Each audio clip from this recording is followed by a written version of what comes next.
Ajay Sajay.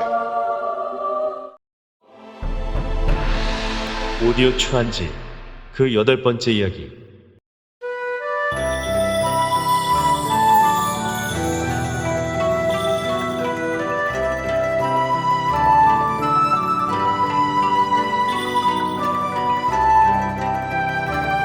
이래여 항우는 계포와 종이매를 즉석에서 도기 장군으로 임명하였다. 이로써 항량과 항우의 군사는 10만 명에 육박할 만큼 불어났다. 항우는 계포, 종이매 등과 술을 나누면서 말한다. 지금 전국 각지에서 군사를 기르고 있는 의사들이 많다고 들었는데 그대들 이외에 우리와 행동을 같이 해줄 의사들이 또 없겠어? 그러자 계포가 대답한다. 도산 속에는 우영과 환초의 두 의적장이 8천여 명의 부하를 거느리고 칩구하고 있습니다. 지금은 도둑질을 해먹고 있으나 그들의 마음을 돌려 대장으로 발탁하면 장군께서 대업을 도모하시는데 많은 도움이 되실 것입니다. 항우는 계포의 말을 듣고 크게 기뻐하였다. 도산 속에 그런 장수가 숨어 있다면 그들을 곧 만나러 갑시다. 그들이 의를 아는 사람이라면 우리의 동지가 될 수 있을 것이요. 항우는 계포를 데리고 즉시 도산으로 떠났다. 그러나 수문장은 항우 일행을 영내로 들여보내주려고 하지 않았다. 당신은 어떤 사람들이기에 우리들의 두령님을 감히 함부로 만나려고 덤비어? 항우는 그들의 군율이 매우 엄격한 것을 보고 내심 감탄에 맞지 않으며 수문장에게 말한다. 나는 조국대장 항량장군의 명령에 의하여 너희들의 두령을 만나러 온 항우 장군이다. 내가 여기서 기다리고 있을 테니 너희들의 두령에게 항우 장군이 왔다는 말을 전하라. 수문장이 본부로 들어가 그의 말을 전하니 우영과 환초가 몸소 달려나와 항우를 반갑게 맞아들인다. 아니, 장군의 선성은 이미 들었소이다. 오늘은 무슨 용무로 이처럼 깊은 산속까지 찾아오셨소? 우영과 환초는 위풍이 당당한 것이 첫눈에 보아도 대장의 제몫이 분명하였다. 항우가 그들에게 말한다. 신날의 무도한 까닭이 지금 전국 각지에서 조물에게 영웅들이 벌떼처럼 봉기하고 무고한 백성들을 몹시 괴롭히고 있소이다.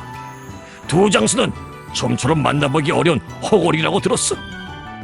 그런데 어찌하여 도탄 속에서 허덕이는 백성들을 구할 생각은 아니하고 이 깊은 산중에서 도둑놈 노릇만 하고 계시오? 자, 나의 스프 항량 장군께서는 진나라를 쳐보시고 육국의 원수를 갚으려고 골기하셨으니 두 분도 우리와 함께 새로운 왕업을 일으켜 나가기로 합시다. 환초가 고개를 갸웃거리며 대답한다.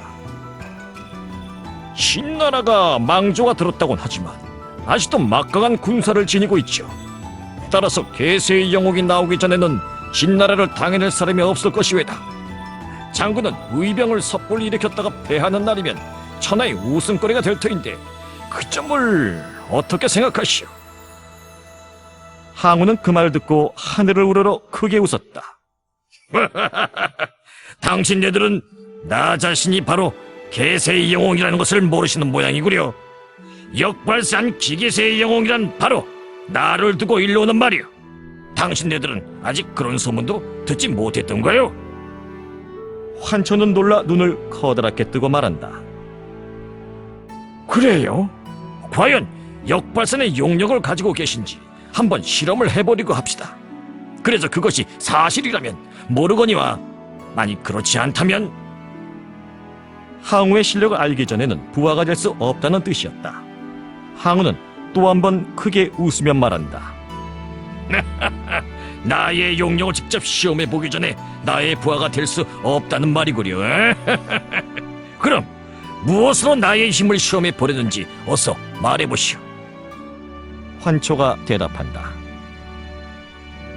이 산 아래 우왕묘의 정원에 3발 달린 돌솥이 하나 있소이다. 그 돌솥의 무게는 10,000근이 넘을 것이오.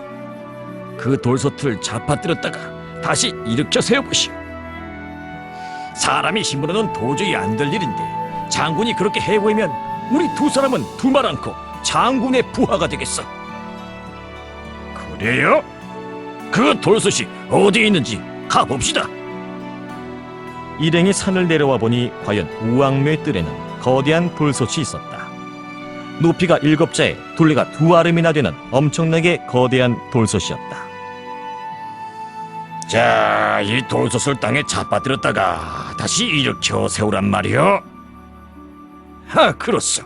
아무리 장사라도 아마 어려울 것이요. 아이고, 이 깎아 뭐 어렵기는. 으쌰! 항우가 돌솥에 손을 대고 낑하며 밀어붙이더니 그 거대한 돌솥이 대번에 땅에 자빠져 버리는 것이 아닌가.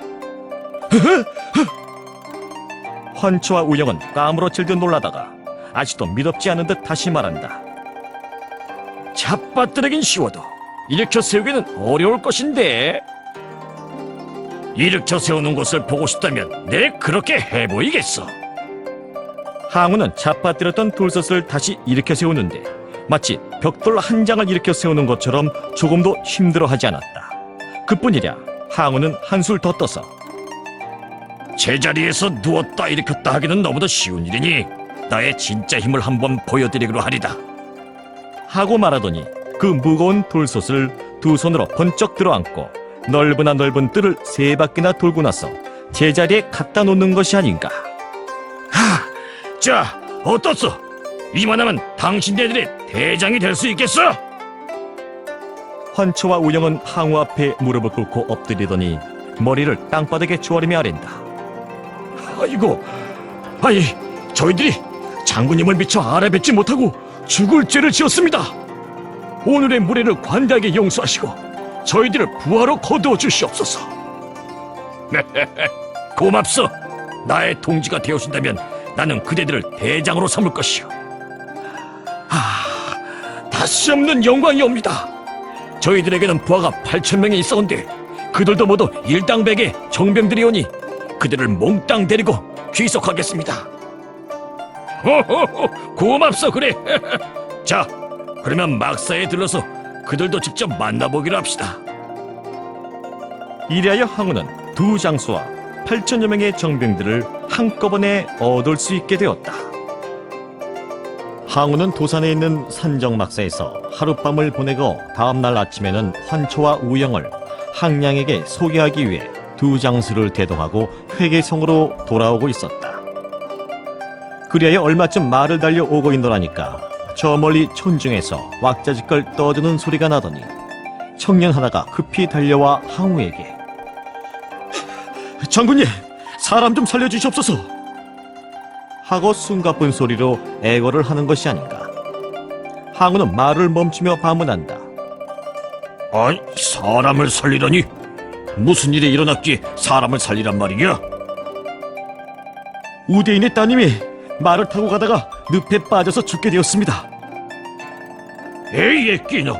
사람이 늪에 빠졌으면 네가 직접 뛰어들어가 구해내야 할 거 아니야? 젊은 놈이 힘을 두었다가 무엇에 쓰려는 것이야?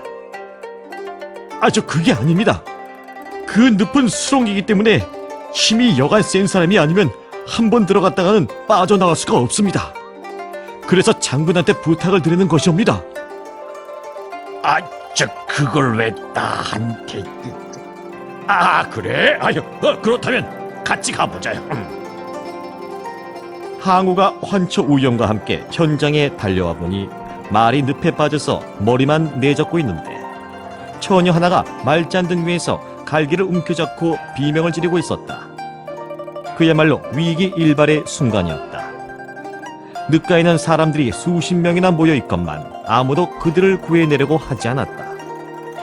항우는 그 광경을 보고 사람들에게 벼락 같은 고함을 질렀다. 사람이 죽어간대. 너희 놈들은 어째서 구경만 하고 있는 것이냐? 그러자 노인 하나가 항우에게 다가오며 대답한다. 이 늪은 마의 늪이라고 해서 사람이 한 번 빠지면 살아나온 일이 없었습니다. 그런데 누가 죽으려고 들어가겠습니까? 뭐요? 사람이 한 번 빠지면 살아나오지 못하기 때문에 저들을 구할 수가 없다고요? 그럼 내가 구해주리다.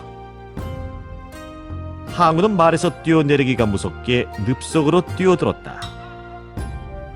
장군님, 이 늪은 수렁이기 때문에 들어가셨다가는 큰일이 나시옵니다.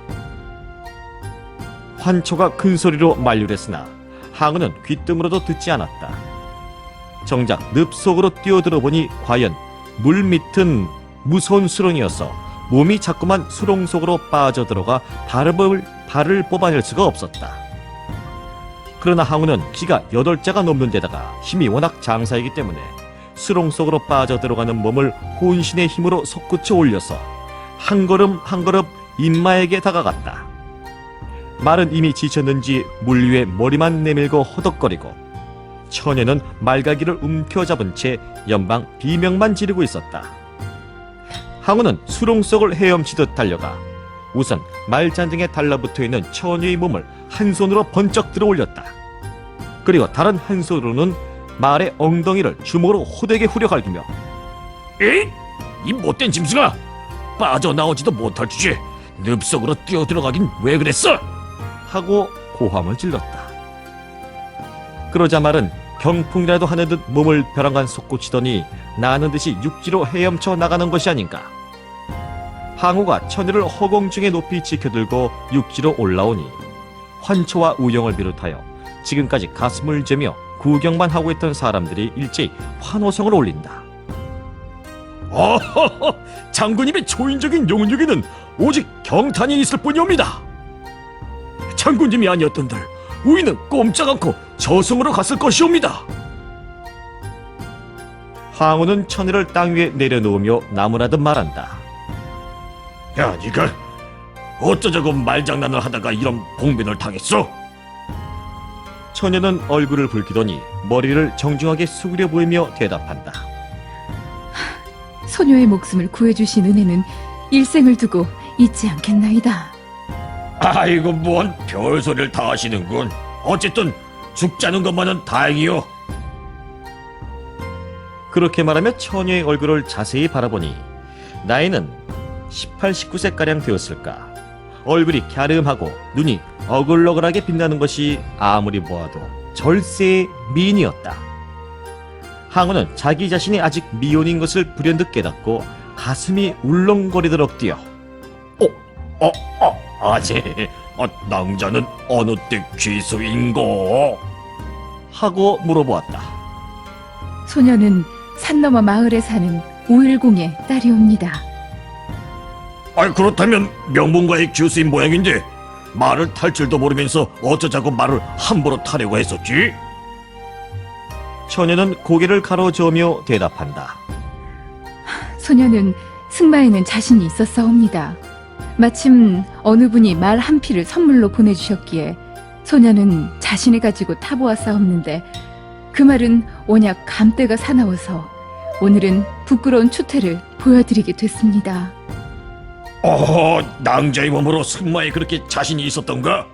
그 말이 그렇게도 사납더란 말이오? 예, 그러하옵니다. 이름은 오추라고 부르는 명마이었는데 너무도 감때 사납습니다. 항우는 그 말을 듣고 깜짝 놀라 뭐야? 오추? 오추는 천하에 하나밖에 없는 명마라고 일러오는데 낭자가 타고 있던 그 말이 바로 오추란 말이오?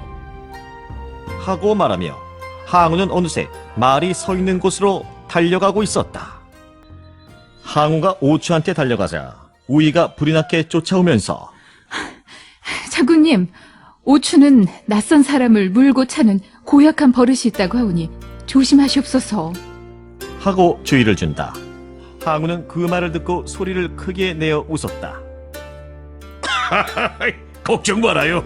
제 아무리 미무리그로 사람을 몰라보려고. 가까이 다가와 보니 오추는 과연 천하의 명마답게 몸매가 날렵한 데다가 전신에 새까만 기름기가 줄줄 흐르고 있었다. 이야, 과연 첫눈에 보아도 명마가 분명하구나.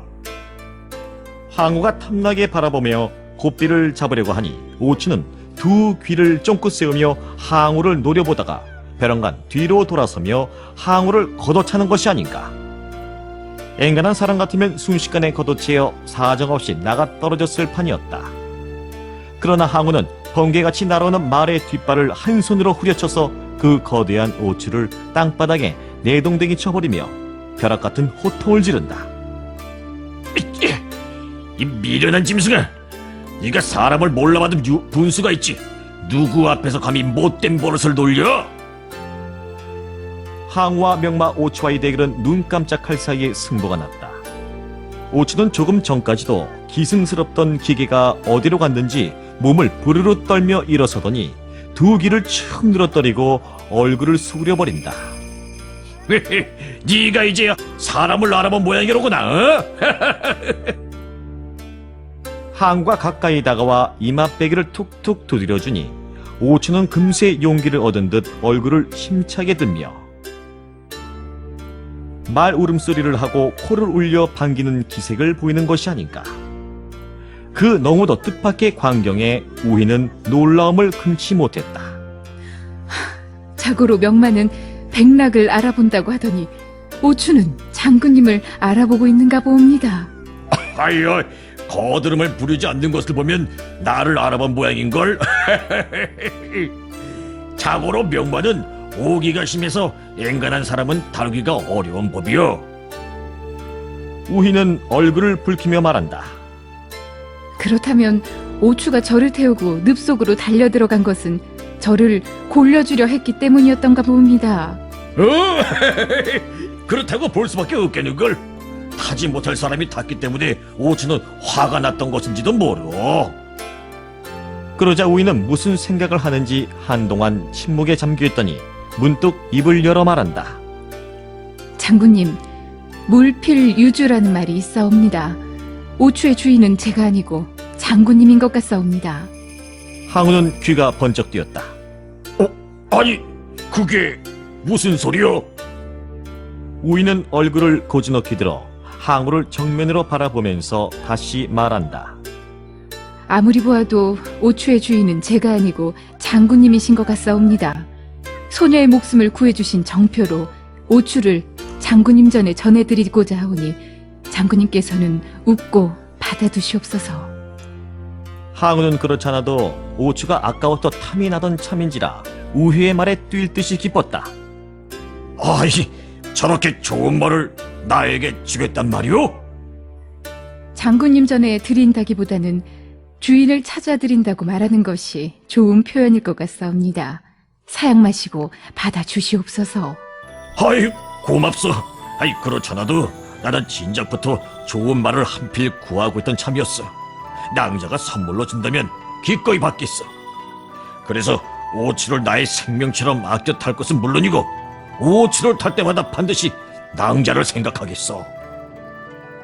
우희는 얼굴을 새빨갛게 붉히며 말한다. 장군님께서 그처럼 말씀하시니 소녀에게는 다시 없는 영광이옵니다. 항우는 너무도 기뻐서 오추의 콧등을 새삼스레 두드려준다. 자자자, 너와 나는 오늘부터 전야 말리로 함께 달리며 생사고락을 같이 하게 됐구나. 어? 오추는 항우의 말을 알아들은 듯 앞발로 땅을 툭툭 차더니 먼 창공을 우러러보며 말 울음소리를 하고 기운찬 울음으로 울어보인다. 우희는 그 광경을 보고 감격스럽게 소곤거렸다. 역시 오추의 주인은 장군님이 분명하시옵니다. 항우는 뜻하지 않았던 선물을 얻어가지고 우희와 작별 인사를 나눈 뒤에 환초 우영 등과 함께 다시 귀류에 올랐다. 오추를 타고 돌아오는 항우의 마음은 한없이 기뻤다. 그러면서도 무엇인가 미진한 기분이 없지 않았다. 환초가 그러한 기미를 재빠르게 알아채고 항우에게 말한다. 자, 장군은 오늘 오추라는 귀한 선물을 받으시긴 했지만 그보다도 더 소중한 선물 하나만은 놓쳐버리셨습니다. 이제 오추보다 더 소중한 선물이라니 그것이 뭐란 말인가? 생각해 보십시오. 우희라는 낭자까지 선물로 받아오셨더라면 더욱 기쁘셨을 일이 아니겠습니까? 제가 보기에 그 낭자는 장군께서 분명히 뜨거운 연정을 품고 있었습니다. 항우는 그 말을 듣자 벼랑간 말을 멈췄다. 아차! 나도 그 낭자를 마음속으로는 흠모하면서도 미처 거기까지는 용기를 못 냈었구나. 이 일을 어떻게 하면 좋지?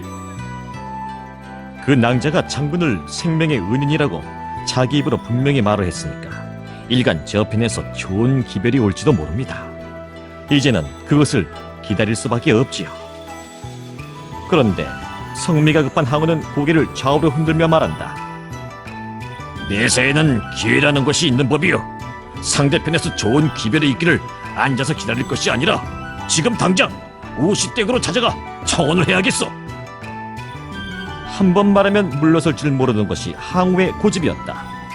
항우가 말머리를 돌려 우시댁을 찾아가니 우희는 마침 아버지에게 죽을 뻔했던 이야기를 하고 있는 중이어서 항우를 반갑게 맞아들인다.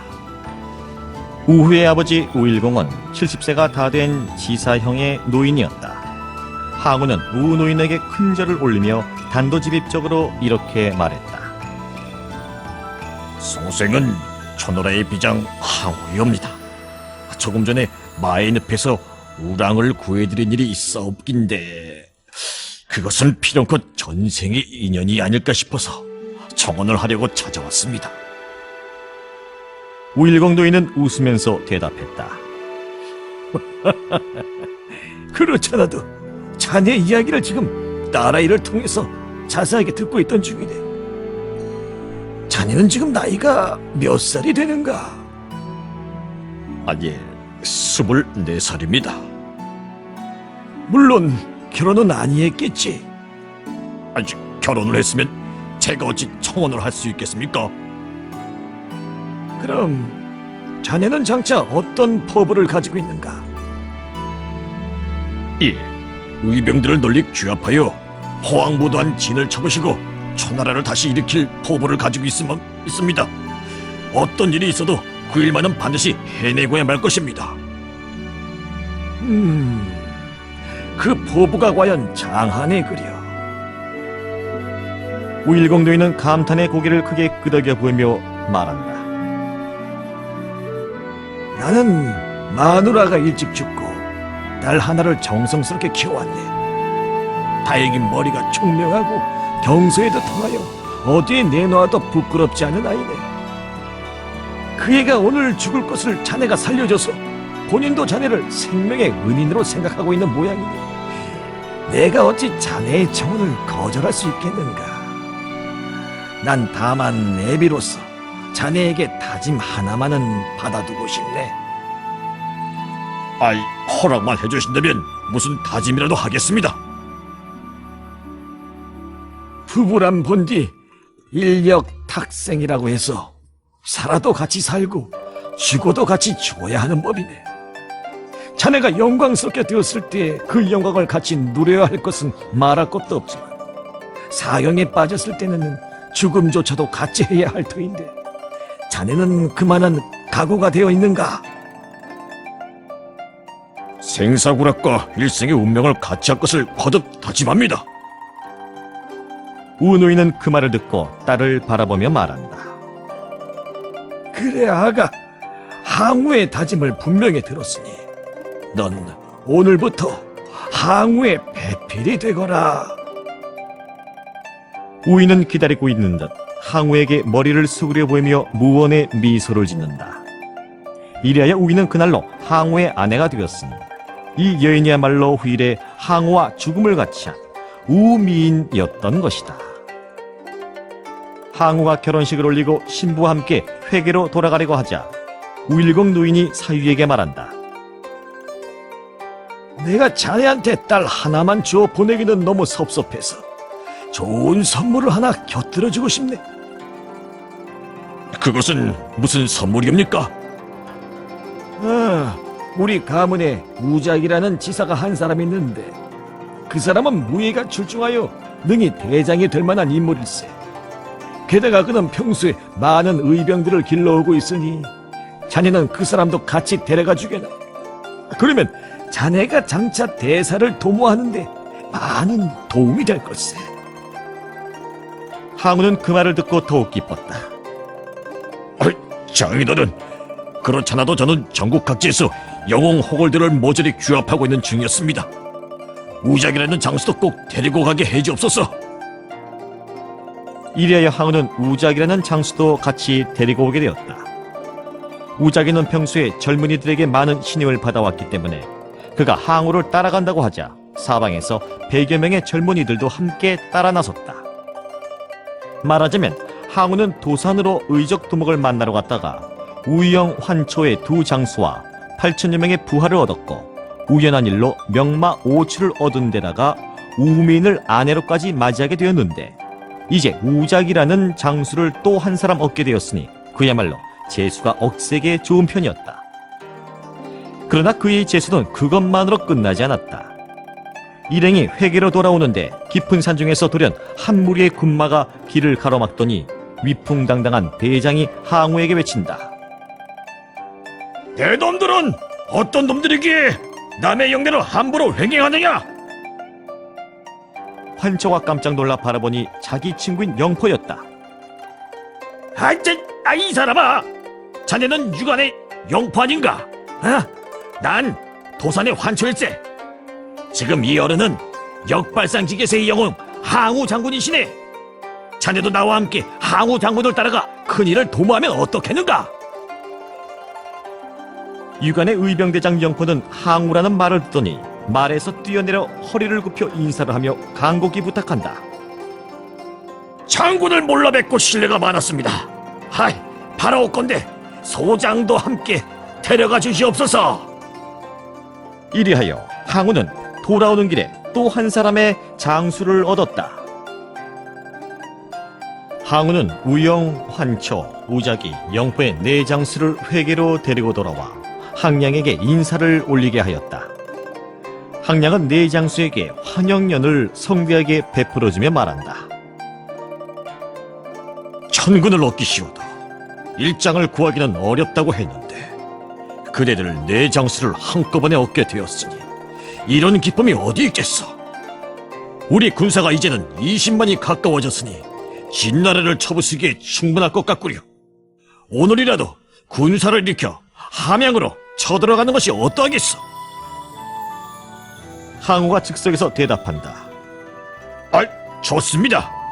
명령만 내리시면 저희들은 언제라도 진나라를 쳐부수겠습니다. 우리 군사가 20만이나 되니 그까지 썩어빠진 진나라 군사가 100만이기로 뭐가 두렵겠습니까? 그로부터 얼마 후 항량이 진나라를 치려고 대군을 송두리째 거느리고 회계 땅을 떠나려고 하자 백성들이 앞을 가로막으며 애원하던 말한다. 저희들은 오랫동안 진나라의 학장에 시달려오다가 성주님의 덕택으로 이제 겨우 마음 놓고 살아갈 수 있게 되었습니다. 그런데 성주님께서 저희들을 버리고 떠나시면 저희는 어떻게 살아갈 수 있겠습니까? 성주께서 이곳을 떠나시려거든 차라리 저희들을 죽이고 떠나시옵소서.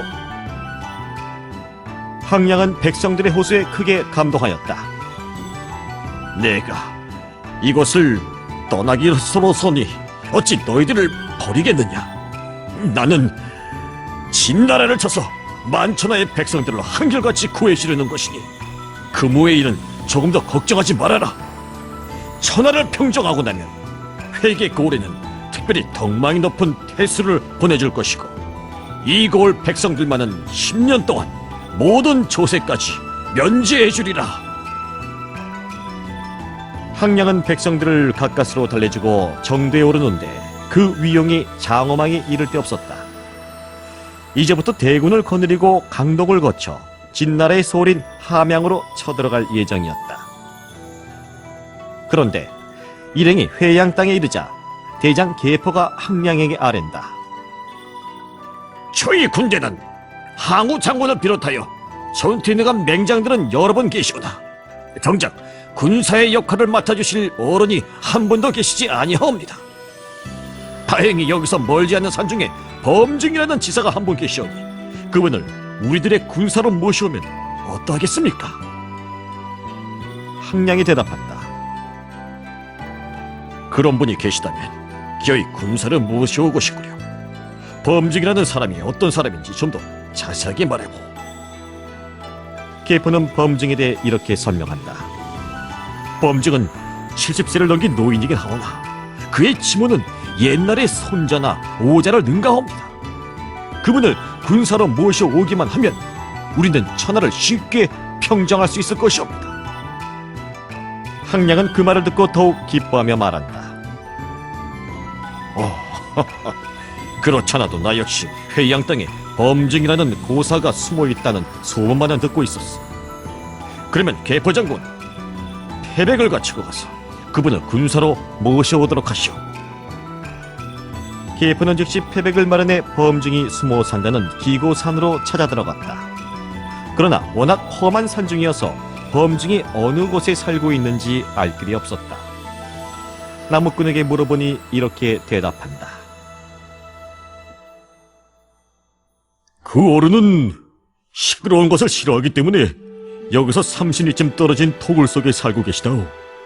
당신이 찾아가도 만나주지 않으실 것 같은데, 그래도 한번 가보시오. 계포가 다시 30리째 산속으로 찾아 들어가니 어느 토굴 속에서 검은 것 소리가 은은하게 들려오고 있었다. 옳다. 범증 선생은 저 토굴 속에 계심이 분명하구나. 계포가 가까이 다가가자 토굴 안에서는 백발이 성성한 노인 혼자서 검은 거를 즐기고 있는데 첫눈에 보아도 고귀한 기품이 범증임이 틀림없었다. 계포가 인기척을 해보니 백발 노인은 검은 고를 듣던 손을 멈추고 계포를 내다보며 조용히 묻는다. 그대는 무슨 일로 이 산중에 들어왔는가? 계포는 범증에게 큰 절을 올리고 패백을 조심스럽게 내놓으며 말한다. 소생은 초국대장 항량 장군의 휘하에 있는 괴포라는 장소에 옵니다. 지금 진나라의 학장이 무도한 관계로 전국 각지에서 내노라 하는 영웅들이 벌떼처럼 붕괴하여 백성들을 몹시 괴롭히고 있는 중이옵니다. 그러므로 항량 장군께서는 진나라를 평정하고 백성들을 구하고자 군사를 일으켰사옵기에 선생을 군사로 모셔가고 싶어서 제가 찾아왔사옵니다. 나 같은 쓸모없는 늙은이를 군사로 데려가겠다고? 범증은 하늘을 우러러 크게 웃고 나서 항량이라는 사람이 도대체 어떤 사람인가? 하고 묻는다. 항량 장군으로 말씀드리면 일찍이 초나라의 명장이셨던 한현 장군의 아드님이시옵니다. 초나라의 명장이었던 한현 장군에게 그런 아들이 있었던가? 그러나 저러나 나 같은 늙은이를 데려가 봤자 아무 쓸모가 없을 테니까 이 패백일랑 그냥 가지고 돌아가게 하고 이런지하에 거절을 하는 것이 아닌가. 계포는 범증에게 머리를 조아리며 간곡히 설득한다. 지금 천하가 너무도 어지럽사와 백성들을 도탄 속에서 구하기 위해서는 누구나가 힘을 모아 진나라를 쳐 없애야 할 형편이옵니다. 하물며 선생은 손오를 능구하는 지략을 가지고 계실 뿐만 아니라 춘추도 이미 70살이 넘었으므로 제세 구민을 위해 마지막 공공을 하셔야 할 줄로 알고 있사옵니다. 그 옛날 강태공은 문왕을 만나 세상을 구제한 고사가 있사오니 선생께서는 사양치 마시옵고 항량 장군을 도와주시옵소서. 범증은 계초에 간곡한 설득에 많은 감명을 받은 듯 고개를 조용히 끄덕이며 말한다. 나 역시 진흥의 잔혹한 학정에는 붕괴를 금치 못해 누군가 세상을 바라잡아줄 인물이 없을까 하고 진작부터 생각하고 있던 중이었네. 자네가 항량 장군의 명을 받들고 나를 데리러 왔더니 나도 자네를 따라 나설 마음이 노상 없는 것은 아닐세. 그러나 세상 만사는 천수라는 것이 있는 법이야. 내가 자네를 따라가는 일은 오늘 밤 천수를 점쳐봐서 내일 아침에 결정할 테니 이 패백은 내일 아침까지 보류에 두게나. 그러나 계포는 패백을 범증의 품에 억지로 안겨주며 간곡하게 애원하였다. 선생님께서 오늘 밤 천수를 점쳐보시면 내일 아침에는 마음이 달라지실지도 모르오니 지금 당장 받아주셔야 하겠습니다. 범증은 마지못해 패백을 받으며 말한다. 참나. 그대가 의를 위해 그처럼 열성적으로 권고하니 나도 인정상 거절할 수가 없네 그려. 좋아, 그러면 내일 아침에 자네와 함께 산을 내려가기로 하세. 이날 밤 범증은 밤이 깊기를 기다려 하늘을 우러러 천수를 점쳐보았다. 그리고 자기도 모르게 장탄식을 하며 혼잣말로 이렇게 중얼거렸다. 항량은 천하의 주인이 될 사람이 아니었는데 내가 그를 따라가기로 약속한 것은 커다란 잘못이었구나. 그러나 장부의 일원은 중천금이니 패배까지 받은 이상 이제는 어쩔 수 없이 항량을 돕기로 해야겠는걸. 다음날 계포와 함께 항량의 진지로 찾아오니 항량은 진문 밖까지 영접을 나와 범승을 상좌에 모시며 말한다. 어서 오시오. 선생께서 나를 위해 이처럼 하산해 주셔서 고맙게 한량없사옵니다. 바라옵건대 이제부터는 군사로서 많은 도움을 주시옵소서. 범증이 두 번 절하며 말한다. 장군께서 천하를 의로써 구하시겠다고 하오니 노고는 왕업을 이루어 나가시는데 견마지로 다하겠습니다. 항량은 범증을 군사로 모시기로 확정하고 이제 앞으로의 계획에 대해 상의한다. 자, 그럼 우리는 이제부터 강동을 거쳐 함양으로 쳐들어갈 계획인데 선생은 그 계획을 어떻게 생각하시옵니까? 범증은 한참 동안 심사숙고하다가 고개를 조용히 가로저으며 말한다. 사위의 정세를 잘 모르면서 덮어놓고 함양으로 쳐들어가는 것은 무모하기 짝이 없는 일이옵니다. 제가 듣기로는 최근에 배연에서 유방이라는 사람도 봉기를 했다고 합니다. 유방의 문제는 잠깐 접어두고라도 이미 오래전부터 반기를 들고 일어난 진승, 오광 등이 그 후에 어떻게 되었는지 그들에 대한 정보를 시급히 알아볼 필요가 있을 것 같사옵니다. 아니, 우리는 우리대로 함양으로 쳐들어가면 될 게 아니오. 진승과 오광 등이 우리와 무슨 상관이란 말씀이오. 범증은 머리를 절레절레 가로저으며 말한다. 천하는 나 혼자만의 천하가 아니옵니다. 그들의 계획이 순조롭게 진행되어 나가고 있었다면 그들은 우리와 손을 잡고 함양을 공동으로 공략해 할 것이옵니다. 만약 그들이 몰락했다면 어째서 몰락하게 되었는지 그 원인도 충분히 분석해 우리는 그런 전철을 밟지 않도록 해야 할 것입니다. 진승, 오광 등과 섣불리 합작을 했다가 이용만 당하고 발길에 채워버리면 어떡하지? 범증은 그 말을 듣고 파안일소하면서 이렇게 말한다. 세상이란 결국에는 먹느냐 먹히느냐의 싸움인 것이옵니다. 큰 고기는 장고기를 잡아먹어야만 살아가게 되므로 우리가 그들에게 잡아먹히느냐 또는 그들이 우리에게 잡아먹히느냐 하는 문제는 누가 큰 고기고 누가 작은 고기냐에 따라 결정될 문제입니다. 항량은 범증의 대답을 믿음직스럽게 여겨 곧 사방으로 사람을 놓아 진승과 오광의 소식을 소상하게 알아봤다. 그리하여 진승과 오광 등이 어처구니 없게 패망했다는 소식을 듣고 크게 놀라지 않을 수 없었다. 즉 진승은 몇 개의 고를 점령하고 나자 스스로 초왕으로 자처해 가면서 많은 미녀들을 거느리고 주색에 탐닉하였다. 장이와 진여의 두 장수가 눈물을 흘리며 간언까지 올렸으나 진승은 끝끝내 듣지 않고 주색에 미쳐 돌아가다가 결국에는 진장, 장한의 손에 어이없게 죽어버렸다는 것이다.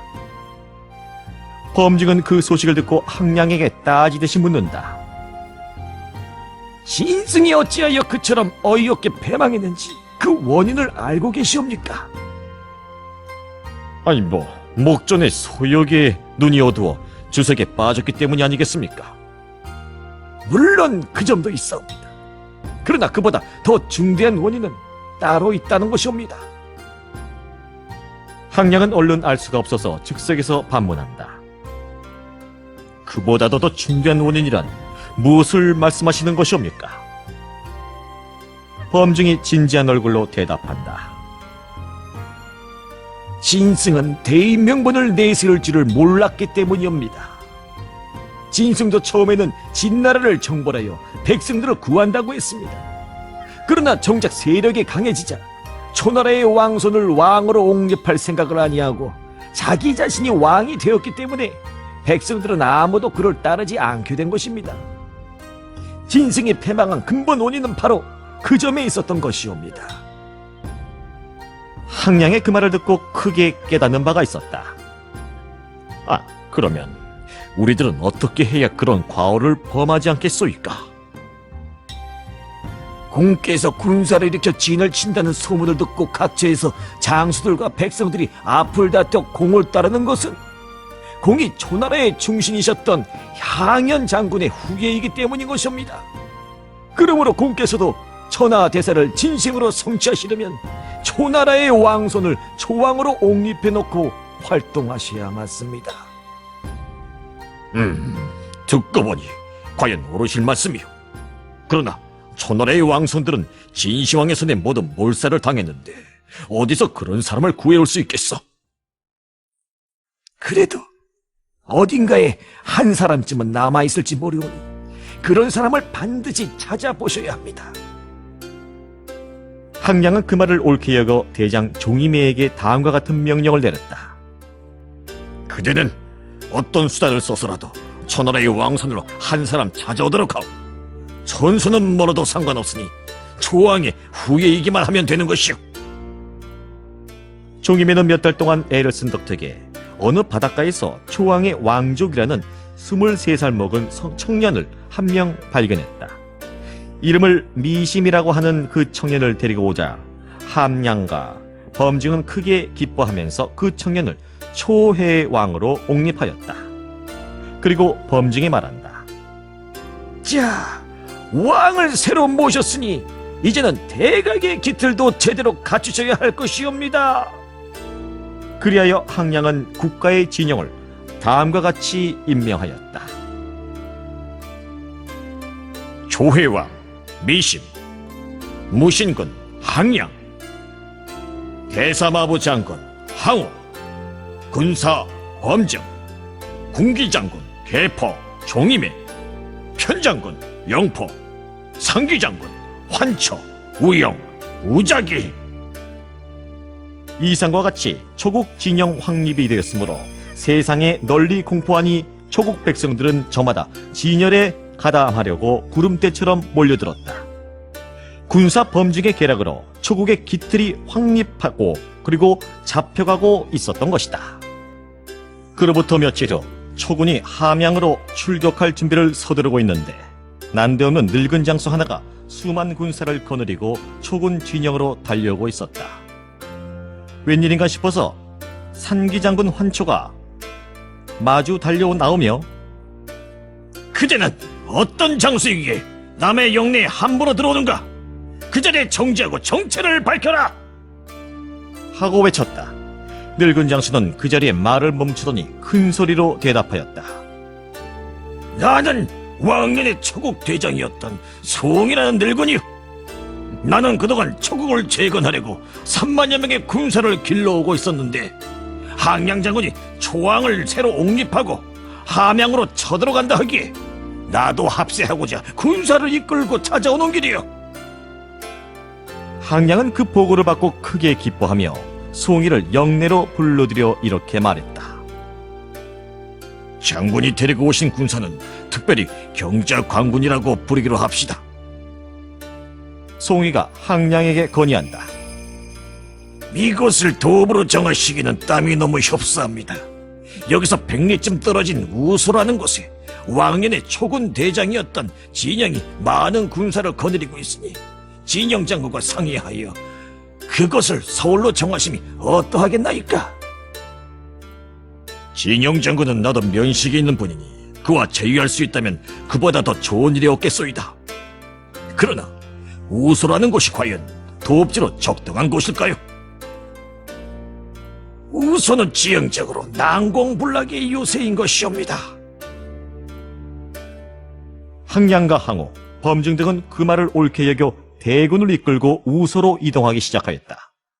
그리고 얼마를 행군에 가다 보니 저 멀리서 붉은 깃발이 펄럭이며 많은 군사들이 이리로 달려오고 있지 않은가. 저게 웬 군사들이냐? 내가 직접 나가 알아보리다. 군사 범증이 말을 달려나와 살펴보니 창검이 번뜩거리는 수만 군사들 앞에 미목이 수려한 장수 한 사람이 서 있었다. 귀장은 누이시여, 성명을 밝히시오. 그 장수는 범증 앞으로 한 걸음 나오며 대답한다. 나는 배연에 사는 유방이라는 한 사람이요. 항양 장군이 대군을 일으켜 진나라를 친다고 하기에 나도 초군을 돕고자 하우영, 번쾌 등 장수와 함께 10만의 군사를 이끌고 왔소이다. 에? 유방 장군? 범증이 깜짝 놀라며 유방의 얼굴을 새삼스럽게 살펴보니 그의 얼굴에는 제왕의 기상이 넘쳐있는 것이 아닌가. 그 순간 범증은 자기도 모르게 아차, 나는 주인으로 모셔야 할 사람을 잘못 선택했구나. 그러나 이제는 어쩔 수 없는 일이지. 하고 내심으로 뉘우침하지 않았다. 범증의 유방을 데리고 들어와 항량에게 인사시키니 항량이 크게 기뻐하며 유방에게 말한다. 유방 장군이 나를 돕기를 위해 많은 군사를 거느리고 오셨다니 이처럼 고마운 일이 없구려. 우리들 모두 다 힘을 모아 진나라를 쳐없애고 초나라를 세우기로 합시다. 그리하여 항량은 유방과 함께 함양으로 쳐들어갈 태세를 서둘러 갖추고 있었다. 마침 그 무렵에 회음 땅에 산다는 한신이라는 젊은이가 항량을 찾아와서 함양으로 들어가려면 많은 장수가 필요하실 텐데 나도 병학을 연구한 사람이니 나를 장수로 기용해 줄 수는 없겠소이까? 하고 장수가 되기를 자원하고 나섰다. 보아니 한신은 풍채가 초라하여 장수의 제목이 되어 보이지 않았다. 자네처럼 초라한 위 무슨 장수가 되겠단 말인가? 항량이 이런지에 퇴짜를 놓아버리자 범증이 얼른 달려와 항량에게 귀뜸을 해주었다. 저 사람은 행색은 초라하지만 관상학으로 보아 장차 큰 인물이 될 상이옵니다. 그대로 쫓아보내면 후일에 화를 입게 될지 모르니 장군으로 기용하여 붙잡아 두도록 하시옵소서.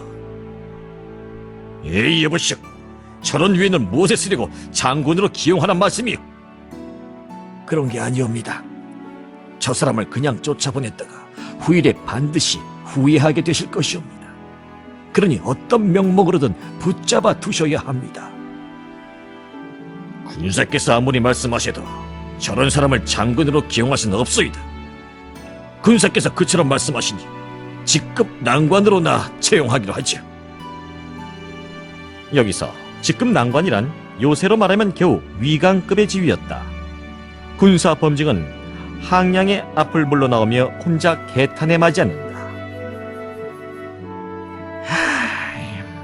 무신군 항량은 사람을 그렇게도 못 알아보고 있으니 그런 사람이 어찌 대사를 제대로 성취시킬 수 있을 것인가? 그러면 범증이 그처럼 높이 평가하고 있는 한신이라는 사람은 도대체 어떤 경력을 가지고 있는 사람이었던가? 한신은 회음 땅의 몹시 가난한 집에서 태어나 어렸을 때는 거지 노릇까지 하였고 지금도 바닷가에서 고기를 낚아 팔아먹고 살아오는 형편이었다.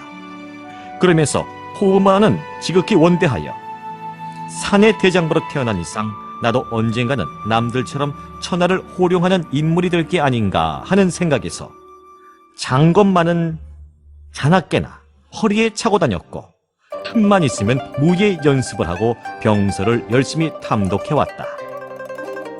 한신은 어려서부터 독학으로 병서를 탐독하고 무예를 연마하기 장장 10여 년. 이제는 무인으로서의 자신이 생겼건만 생활이 가난하기는 역시 마찬가지였다. 어느 날 개울가를 지나가고 있노랍니까 빨래하던 아낙네가 점심을 먹고 있었다. 한신은 하얀 쌀밥을 보자 하도 먹고 싶어서 그 자리에 멈춰선 채 군침을 삼키고 숟가락 오르내리는 것만을 바라보고 있었다. 한신은 그 표묘가 주는 찬밥을 단숨에 먹어치우고 빈 그릇을 포묘에게 돌려주면서 공손히 머리를 숙여 말한다. 후일에 제가 출세를 하면 오늘의 은혜는 반드시 갚아드리겠습니다. 그로부터 며칠 후 한신은 바다에서 잡은 물고기를 팔려고 장거리를 들고 나갔다. 그러자 장난꾸러기 아이들은 한신의 허리에 차고 있는 장검을 보고 놀려댔다. 그러나 한신은 아무 대답도 아니한 채 물끄러미 바라만 보고 있었다. 장난꾸러기들은 더욱 신바람이 나서 나를 찌를 용기가 없거든 내 사타구니 사이로 기어나가거나 하고 떠들어대는 것이 아닌가. 한신은 아무 소리도 아니하고 머리를 숙으려 그 소년의 사타구니 사이를 기어나왔다. 그 광경을 보자 구경꾼들조차 아이고, 저 허리에 검은 차고 다니지만 너야말로 천하의 비겁한 놈이로구나. 하고 한신을 크게 조롱하였다. 그러나 그 자리에 서 있던 허브라는 노인만은 한신의 앞으로 다가와 어깨를 다정하게 두드려주면서 이렇게 위로해 주었다. 네가 지금 비록 겁쟁이라고 조롱을 당하고 있지만 관상학상으로 보아 너는 장차 큰 인물이 될 사미로다. 지금처럼 모든 것을 꾸준하게 참아가면서 자중하여라. 한신은 싱긋 웃고 돌아서며 아무 말도 하지 않았다. 그로부터 몇 대 후에 초군이 함량으로 쳐들어간다는 소식을 듣고 한신은 항량을 찾아와 장군으로 기용해 줄 것을 자원한 것이다. 그러나 항량은 사람을 잘못 보고 한신을 겨우 직급 난관으로 채용했을 뿐이었는데 바로 그 한신이야말로 후일에 유방을 도와 천하를 평정한 명장이었던 것이다.